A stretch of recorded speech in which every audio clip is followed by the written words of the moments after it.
بسم اللہ الرحمن الرحیم الحمد للہ وکفا وسلام علی عبادہ الذین اصطفیٰ اما بعد فاعوذ باللہ من الشیطان الرجیم بسم اللہ الرحمن الرحیم ویل للمشرکین الذین لا یؤتون الزکاة وهم بالآخرة هم کافرون ان الذین آمنوا وعملوا الصالحات لهم اجر غیر ممنون صدق اللہ العظیم۔ یہ سورہ حامیم سجدہ کی 6ویں اور 7ویں اور 8ویں یہ 3 آیتیں پڑھی گئیں۔ ان آیتوں میں اللہ تعالیٰ ارشاد فرماتے ہیں ویل للمشرکین، مشرکوں کے لیے بڑی خرابی ہے، الذین لا یؤتون الزکاۃ، جو زکوٰۃ ادا نہیں کرتے، وہم بالآخرۃ ہم کافرون، اور وہ آخرت کا انکار کرنے والے ہیں۔ ان الذین آمنوا وعملوا الصالحات، بے شک جو لوگ ایمان لائے اور نیک اعمال کیے، لہم اجر غیر ممنون، ان کے لیے ختم نہ ہونے والا اجر و ثواب ہے۔ اللہ تعالیٰ نے اس آیت میں مشرکوں کی 2 صفتیں بیان فرمائی ہیں۔ ایک اللہ تعالیٰ فرماتے ہیں کہ لا یؤتون الزکاۃ، کہ مشرکین وہ زکوٰۃ ادا نہیں کرتے ہیں۔ کیا مطلب ہے زکوٰۃ ادا نہیں کرتے؟ یہ صورت مکی ہے۔ مکی صورتوں میں عموماً صرف ایمان کی ہی دعوت تھی، اور ایمان ہی اس وقت میں اللہ کا حکم تھا، دوسرے احکامات ابھی نازل نہیں ہوئے تھے۔ اس وقت میں نماز نہیں تھی، زکوٰۃ نہیں تھی، حج نہیں تھا، روزے نہیں تھے۔ تو پھر اللہ تعالیٰ ان مشرکوں کے بارے میں یہ کیوں فرما رہے ہیں کہ یہ زکوٰۃ ادا نہیں کرتے، جبکہ زکوٰۃ تھی ہی نہیں؟ تو مفسرین نے لکھا ہے، ایک جواب تو اس کا یہ ہے کہ مکے میں ایمان کے ساتھ میں نماز اور زکوٰۃ کی فرضیت تو نازل ہو گئی تھی، البتہ اس کے جو احکامات ہیں، تفصیلی احکامات ابھی نازل نہیں ہوئے تھے۔ بعض مفسرین نے کہا ہے زکوٰۃ کا لغوی معنی، عربی ڈکشنری میں زکوٰۃ کا معنی ہے پاک کرنا۔ تو یہاں مشرکوں کے بارے میں کہا جا رہا ہے کہ وہ زکوٰۃ نہیں دیتے، یعنی اپنے دل کی دنیا کو پاک و صاف نہیں کرتے، شرک کی گندگی سے، بتوں کی محبت کی گندگی سے، اور اللہ کے غیر کو دلوں میں جو بٹھائے ہوئے ہیں اس سے اپنے دل کو پاک نہیں کرتے ہیں۔ بعض مفسرین نے لکھا ہے کہ یہاں لا یؤتون الزکاۃ کا مطلب یہ ہے کہ وہ زکوٰۃ کی فرضیت کا انکار کرتے ہیں، زکوٰۃ کو فرض نہیں مانتے ہیں۔ تو الغرض لا یؤتون الزکاۃ، وہ زکوٰۃ ادا نہیں کرتے ہیں، وہم بالآخرۃ ہم کافرون، اور وہ آخرت کے دن کا انکار کرنے والے ہیں۔ زکوٰۃ بہرحال اسلام کا ایک اہم رکن ہے۔ جن 5 بنیادوں پر اسلام کی تعمیر اور اسلام کی عمارت کھڑی ہوئی ہے، ان میں سے ایک ستون زکوٰۃ کا بھی ہے۔ زکوٰۃ اللہ کا عظیم الشان حکم ہے۔ قرآن میں تقریباً 80 جگہوں پر اللہ تعالیٰ نے نماز اور زکوٰۃ دونوں کو ایک ساتھ ذکر فرمایا ہے۔ تو اس سے اشارہ ہے اس بات کی طرف کہ نماز جتنی اہم اور ضروری عبادت ہے، زکوٰۃ بھی اتنی ہی اہم اور ضروری عبادت ہے۔ نماز بدنی اور جانی عبادت ہے، اور زکوٰۃ مالی عبادت ہے۔ تو بندہ جانی عبادت بھی کرے، مالی عبادت بھی کرے۔ زکوٰۃ بہت بڑی چیز ہے، اور اس کی فضیلتیں بھی حدیثوں میں بے شمار آئی ہیں، اور یہ فریضہ ہے۔ جس کے اوپر زکوٰۃ فرض ہے اس کو ادا کرنا ہر حال میں لازم ہے۔ فرض قرض کی طرح ہوتا ہے، جیسے قرض ہر حال میں اس کو ادا کرنا ہے، اس کے بغیر کوئی چارہ کار نہیں ہے، اسی طریقے سے فرض بھی ہر حال میں ادا کرنا ہے۔ تو یہ زکوٰۃ فرض ہے۔ جس کے اوپر زکوٰۃ فرض ہو جاتی ہے اس کے لیے ہر حال میں زکوٰۃ کو ادا کرنا ضروری ہے۔ زکوٰۃ کو ادا کریں گے تو اس کی بے شمار فضیلتیں، بے شمار اس کے فائدے حدیثوں میں اللہ کے نبی علیہ السلام نے ذکر فرمائے ہیں۔ اور اگر زکوٰۃ ادا نہ کی جائے تو پھر اس کے بے شمار نقصانات بھی ہیں، دنیاوی نقصانات بھی ہیں، اخروی نقصانات بھی ہیں۔ اللہ کے رسول علیہ السلام نے زکوٰۃ کے ادا کرنے پر بندے کو کیا فائدہ حاصل ہوگا، ایک حدیث میں اللہ کے نبی نے فرمایا من ادا زکوٰۃ مالہ فقد ذہب عنہ شرہ۔ اللہ کے نبی علیہ السلام نے فرمایا کہ جس مال کی زکوٰۃ ادا کر دی جاتی ہے اس مال سے اس کا شر ختم ہو جاتا ہے۔ مال میں دونوں پہلو ہیں، خیر کا پہلو بھی ہے، شر کا پہلو بھی ہے، اچھائی کا پہلو بھی ہے، برائی کا پہلو بھی ہے۔ تو جس مال کی زکوٰۃ ادا کر دی جاتی ہے اس مال سے شر ختم ہو جاتا ہے۔ اور زکوٰۃ کے فائدوں میں سے ایک فائدہ یہ بھی ہے کہ زکوٰۃ ادا کی جاتی ہے تو جو زکوٰۃ کے ادا کرنے کے بعد باقی مال رہتا ہے اس مال میں اللہ کی طرف سے بے شمار برکتیں ملتی ہیں، بہت ساری برکتیں اللہ تعالیٰ ان کو عطا فرماتے ہیں۔ اور زکوٰۃ کے ادا کرنے کی وجہ سے آدمی کا مال پاک ہو جاتا ہے، پاک ہو جاتا ہے۔ اللہ کے رسول علیہ السلام نے حدیث میں بھی فرمایا اور خود قرآن پاک میں اللہ تعالیٰ نے فرمایا کہ تم ان کا مال لے لو ان کے مالداروں سے تاکہ تم ان کو پاک کرو۔ خذ من اموالہم صدقۃ تطہرہم وتزکیہم بہا۔ اللہ کے نبی کو حکم دیا گیا کہ نبی جی تم ان سے صدقہ وصول کرو۔ صدقے کا لفظ قرآن میں حدیث میں جب مطلق بولا جائے تو اس سے زکوٰۃ ہی مراد ہوتی ہے، واجب صدقہ مراد ہوتا ہے۔ تو اللہ کے نبی علیہ السلام کو اللہ نے حکم دیا کہ تم صدقہ وصول کرو ان سے، تطہرہم، تاکہ اس کی وجہ سے ان کو پاک و صاف کیا جائے۔ زکوٰۃ کی ادائیگی کی وجہ سے اس کا مال بھی پاک ہوتا ہے، اس کا دل بھی پاک ہوتا ہے۔ مال پاک ہوتا ہے، آفات اور مصیبتوں سے اللہ اس کی حفاظت فرماتے ہیں، اور دل پاک ہوتا ہے کا مطلب مال کی جو غیر ضروری محبت دل میں ہوتی ہے، فطری محبت ہے مال سے، آدمی کو خرچ کرتے ہوئے آدمی کی جان نکلتی ہے، تو بخل اور کنجوسی اور حرص اور طمع، لالچ، یہ جو بیماریاں دل میں ہوتی ہیں زکوٰۃ کی ادائیگی کی وجہ سے دل کی یہ بیماریاں پاک ہو جاتی ہیں، یہ بیماریاں ختم ہو جاتی ہیں اور دل پاک و صاف ہو جاتا ہے۔ تو اس لیے زکوٰۃ اگر فرض ہے تو زکوٰۃ کی ادائیگی کا ہر حال میں اہتمام کرنا چاہیے۔ اور زکوٰۃ اللہ تعالیٰ نے جو نظام چلایا ہے اس کی وجہ سے مسلمان معاشرہ خوشحال رہتا ہے۔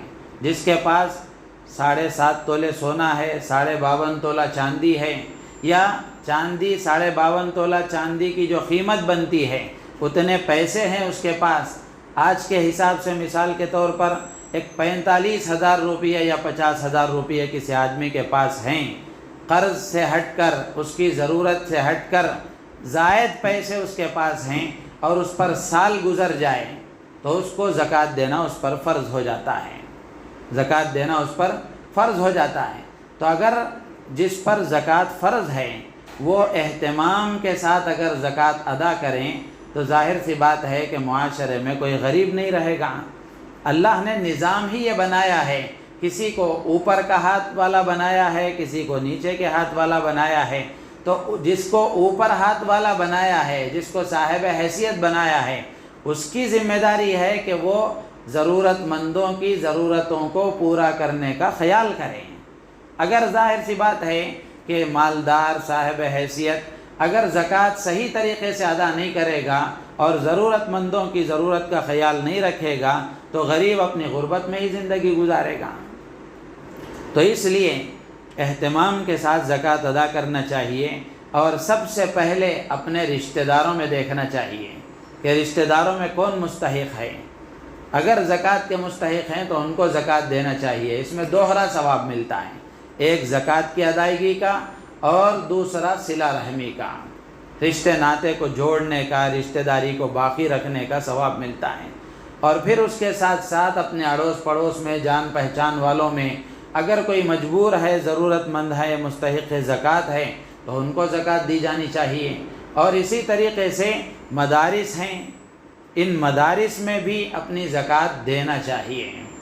ہونا تو یہ چاہیے تھا، اصل حق تو یہ تھا کہ ہمارا پاک مال اللہ کے دین کے لیے لگتا، ہمارا پاک مال، پاکیزہ مال مدارس میں قرآن کی خدمت کے لیے، اللہ کے دین کے زندہ کرنے کے لیے پاک مال لگتا۔ جبکہ ہو یہ رہا ہے کہ ہم اپنے مال کا میل قرآن کی اشاعت کے لیے لگا رہے ہیں اور اپنا پاک پیسہ شیخ کباب کھانے پر لگا رہے ہیں اور اپنی خواہشات پر لگا رہے ہیں، اپنی خواہشات پر لگا رہے ہیں۔ کتنا فرق ہے۔ پہلے یہ ہوتا تھا کہ آدمی اپنا پاک پیسہ قرآن کی خدمت کے لیے لگاتا تھا۔ بہت بڑی سعادت کی بات ہے کہ کسی کا پیسہ مدرسے کے لیے لگ جائے۔ قبول ہونا اللہ کی طرف سے ہوتا ہے، توفیق اللہ کی طرف سے ملتی ہے۔ بہت سارے لوگ ہیں مدرسے کو وہ نہیں دیتے ہیں، وہ ان کی ضرورت بھی نہیں ہے، اللہ کی طرف سے ان کو قبول نہیں کیا گیا، اس لیے ان کے پیسے کو قرآن کی خدمت کے لیے اللہ نے قبول نہیں کیا ہے۔ وہ نہیں دیے ہیں تو مدرسہ محروم نہیں ہوا ہے، نہ دینے والا محروم ہوا ہے۔ تو اس لیے مدارس کا ہر حال میں خیال رکھنا چاہیے، پاک مال دینے کی کوشش کرنا چاہیے۔ پاک مال نہیں دے سکتے تو کم سے کم زکوٰۃ تو ہر حال میں دینا چاہیے، اس لیے کہ سب سے مستحق، سب سے زیادہ مستحق ادارے ہیں بہت سارے، تو ان کو اپنی زکوٰۃ دینا چاہیے تاکہ قرآن کی خدمت جاری اور ساری رہے، مدارس آباد رہیں۔ اور اپنے دل و دماغ میں یہ بات بٹھا لینا چاہیے کہ پوری دنیا میں اور بالخصوص ہمارے ملک میں جب تک مدارس زندہ ہیں اس وقت تک ہم زندے ہیں۔ جس دن یہ مدارس بند ہو گئے اس وقت ہماری زندگی ختم ہو گئی۔ انہی مدارس سے ہمارا وجود ہے اور انہی مدارس کی وجہ سے ہمارا دین زندہ ہے۔ تو اس لیے ہر حال میں مدرسے کی فکر کرنا چاہیے۔ آپ کے اڑوس پڑوس میں کوئی مدرسہ ہے یا کوئی مدرسے والے آپ کے پاس آ گئے یا کسی عالم دین نے آپ کو کسی مدرسے کی رہنمائی کی تو اس عالم کا احسان ماننا چاہیے کہ آپ کو اس نے صحیح رہنمائی کی۔ عموماً ہوتا یہ ہے کہ جب کسی سے کہا جاتا ہے کہ فلاں مدرسہ ہے، اس مدرسے کو آپ اپنی زکوٰۃ کی کچھ رقم دے دیجئے، تب دینے والا اس عالم دین کو 4 مرتبہ اوپر سے نیچے دیکھتا ہے، اور دینے کے بعد میں اب وہ سال بھر انتظار کرتا ہے کہ یہ جب بھی میں نظر آؤں تو یہ سلام کریں، جب بھی میں نظر آؤں تو یہ سلام کریں، آداب بجا لائیں، میرا اکرام کریں، میرا احترام کریں۔ آپ نے کیا احسان کیا ہے؟ آپ کی زکوٰۃ صحیح طریقے سے صحیح جگہ پر لگانے کے لیے انہوں نے تعاون کیا ہے، تو احسان انہوں نے کیا ہے یا آپ نے کیا ہے؟ سوچنے کی بات ہے۔ مزاج بدل گیا لوگوں کا، ذہن تبدیل ہو گئے، جس کی وجہ سے زکوٰۃ دینے والا احسان کر رہا ہے، اپنے آپ کو ایسا سمجھ رہا ہے آدمی، جبکہ ایسا نہیں ہے۔ زکوٰۃ لینے والا محسن ہے، دینے والا نہیں ہے۔ لینے والا محسن ہے، اگر لینے والے نے زکوٰۃ نہیں لی تو آپ اپنا فریضہ کیسے ادا کریں گے؟ تو اس لیے زکوٰۃ کی ادائیگی کا اہتمام کرنا چاہیے اور مستحق کو تلاش کر کے زکوٰۃ دینا چاہیے، مستحق کو تلاش کر کے زکوٰۃ دینا چاہیے۔ زکوٰۃ اگر مسلمان صحیح طریقے سے ادا کریں تو پھر مسلمانوں میں کوئی غریب نہیں رہے گا، اور زکوٰۃ کی ادائیگی کے لیے مستحق ہونا شرط ہے، مسلمان ہونا شرط ہے۔ غیر مسلم کو اگر آپ نے زکوٰۃ دے دی تو آپ کی زکوٰۃ ادا نہیں ہوگی، مسلمان کو دینا شرط ہے۔ ہاں، آپ دوسرا صدقہ دے سکتے ہیں، دوسرا صدقہ دے سکتے ہیں، ضرورت مند ہے آپ ہدیہ دیجئے، لیکن زکوٰۃ کا جو معاملہ ہے وہ مستحق ضرورت مند مسلمان ہی کو دینا چاہیے۔ تو اگر زکوٰۃ صحیح طریقے سے ادا ہو جائے تو پھر انشاءاللہ العزیز مسلمانوں میں جو ضرورت مند ہیں ان کی ضرورتیں پوری ہو جائیں گی، اور زکوٰۃ حساب کر کے دینا چاہیے۔ ایسا نہیں کہ میں جتنی فرض ہے اس سے بھی زیادہ نکالتا ہوں، ایسا نہیں ہے۔ آپ حساب لگائیے بیٹھ کر، بے حساب دینا یہ خدا کی شان ہے، بے حساب دینا یہ خدا کی شان ہے۔ زکوٰۃ کے معاملے میں آپ کو پابند بنایا گیا ہے کہ آپ حساب کریں، آپ حساب کر کے کہ اتنی زکوٰۃ ہوتی ہے، زکوٰۃ کی اتنی رقم ہے، یہ فرض حصہ ہے۔ اب اس کے علاوہ نفلی صدقات کا ایک بڑا سمندر ہے، آپ جتنا چاہے دیتے رہیں بے حساب، اس میں کوئی حساب نہیں ہے۔ حضرت مفتی سعید صاحب رحمۃ اللہ علیہ انہوں نے فرمایا کہ 2.5% تو اللہ نے تم پر طے کیا ہے، تم 2.5% اپنے اوپر اپنے اعتبار سے طے کر لو کہ میں اپنا پاک مال 2.5% اللہ کے مستحق بندوں کو دوں گا۔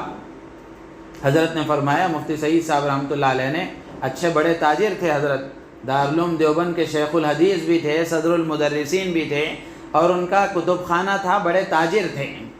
تو حضرت فرماتے ہیں کہ میرا ہر سال کا معمول تھا کہ میں اپنے پورے کتب خانے کا حساب لگاتا اور اپنی پوری چیزوں کا حساب لگا کر کہ زکوٰۃ جتنی ہوتی اس کا ڈبل میں ادا کرتا، اس کا میں ڈبل ادا کرتا تھا۔ 2.5% اللہ نے طے کیا ہے تو یہ فرض حصہ ہے، اس کو تو ادا کرنا ہے، یہ مستحق کی طرف جائے گا۔ اور 2.5% اپنے اوپر طے کر کے حضرت کیا کرتے تھے؟ حضرت نے فرمایا کہ میں یہ کرتا تھا کہ اس سے ضرورت مند علماء کی خدمت کیا کرتا تھا، ان کی ضرورت کو پورا کرنے میں یہ پیسہ لگاتا تھا، اور اپنے پڑوسیوں میں، ملنے جلنے والوں میں، اور علماء کو ہدیے دیا کرتا تھا۔ تو یہ حضرت کا معمول تھا۔ تو ہماری بھی یہ ذمہ داری ہے کہ ہم یہ 2.5% زکوٰۃ تو مستحق کو دیں، اس کے علاوہ جو رقم بنتی ہے اپنے رشتہ داروں میں اور دوسرے دوست و احباب میں، اپنے محلے والوں میں، اپنے دوستوں میں، رشتہ داروں میں جو بھی پریشان حال ہے ان کو دینے کی کوشش کریں۔ اللہ تعالیٰ عمل کی توفیق عطا فرمائیں۔ اگر زکوٰۃ نہیں دیں گے تو اس کا بڑا عذاب ہے، بڑی سخت وعید ہے۔ اللہ کے نبی علیہ السلام نے فرمایا، خود قرآن میں موجود ہے کہ اگر زکوٰۃ ادا نہیں کی جائے گی تو یہ سونا چاندی قیامت کے دن جہنم کی آگ میں تپایا جائے گا، اور پھر اس کو اس سے داغا جائے گا اور کہا جائے گا یہی وہ مال ہے جس کو تم جمع کرتے تھے، ھذا ما کنزتم لانفسکم فذوقوا ما کنتم تکنزون، یہی سونا چاندی ہے جس کو تم زکوٰۃ ادا کیے بغیر اٹھا کر جمع کر دیکھ کر جتن کر کے رکھا کرتے تھے، آج اس کا مزہ چکھو، یہ تمہارا ہے، اس سے جو اب سزا مل رہی ہے سزا کا مزہ چکھو۔ تو یہ کہا جائے گا، اور بھی سخت وعیدیں ہیں۔ تو اس لیے زکوٰۃ کی ادائیگی کا ہر حال میں اہتمام کرنا چاہیے۔ تو اللہ تعالیٰ فرماتے ہیں کہ یہ مشرکین وہ ہیں کہ آخرت کا انکار کرنے والے ہیں۔ آخرت کا استحضار وہ چیز ہے جو آدمی کو اللہ کی نافرمانی سے بچاتی ہے۔ جس آدمی کے اندر اس بات کا استحضار ہو کہ مجھے مرنا ہے، منو مٹی نیچے سونا ہے، تنے تنہا قبر میں سونا ہے، حشر کے میدان میں خدا کے سامنے تنہا کھڑے ہو کر اپنی زندگی کا ایک لمحے کا حساب دینا ہے، اس بات کا جس کو احساس ہوگا وہ کیسے نافرمانی کرے گا اللہ کی؟ آج جتنے گناہ بھی دھڑلے سے ہم سے ہو رہے ہیں، اس کی ایک بنیادی وجہ یہ ہے کہ ہمیں مرنے کا خیال نہیں ہے، قبر کا خیال نہیں ہے، حشر کا خیال نہیں ہے، اللہ کے سامنے جواب دہی کا احساس نہیں ہے، جس کی وجہ سے آدمی گناہ پر گناہ کرتے جا رہا ہے، اور اس کو احساس نہیں ہے کہ کل کو مجھے اس کا وبال بھی بھگتنا ہے، کل کو اس کی سزا بھی ہونی ہے۔ پھر اللہ تعالیٰ ایمان والوں کے بارے میں بتاتے ہیں کہ جو ایمان والے ہیں، نیک اعمال کرنے والے ہیں، ان کے لیے کبھی ختم نہ ہونے والا اجر ہے۔ کیا مطلب ہے کبھی ختم نہ ہونے والا اجر کا؟ علماء نے لکھا ہے کہ آدمی صحت کے زمانے میں، مثال کے طور پر صحت کے زمانے میں، حضر میں جو نیک اعمال کرتا تھا، بیمار ہو گیا یا سفر میں چلا گیا، وہ کام اب وہ نہیں کر سکتا، تو اللہ تعالیٰ فرشتے سے کہتے ہیں کہ صحت کے زمانے میں یہ جو نیک کام کرتا تھا، بیماری کی وجہ سے اب وہ نہیں کر پا رہا ہے، ان تمام کاموں کا ثواب اس کو لکھو۔ حضر میں کام کرتا تھا، سفر میں نہیں کر سک رہا ہے، اللہ تعالیٰ سفر میں جانے والے کے بارے میں کہتے ہیں کہ یہ سفر کی وجہ سے یہ کام نہیں کر سک رہا ہے، لیکن اس کا نام اعمال میں ثواب برابر لکھو۔ اسی طرح اعتکاف کا مسئلہ ہے کہ اعتکاف میں آدمی بیٹھ جاتا ہے، بہت سارے خیر کے کام اعتکاف میں بیٹھنے کی وجہ سے باہر کے نہیں کر سکتا، لیکن اعتکاف میں بیٹھنے کی وجہ سے وہ سارے کاموں کے کرنے کا اللہ اس کو ثواب عطا فرماتے ہیں۔ اللہ تعالیٰ سے دعا ہے اللہ تعالیٰ ہم سب کو ان باتوں پر عمل کی توفیق عطا فرمائے۔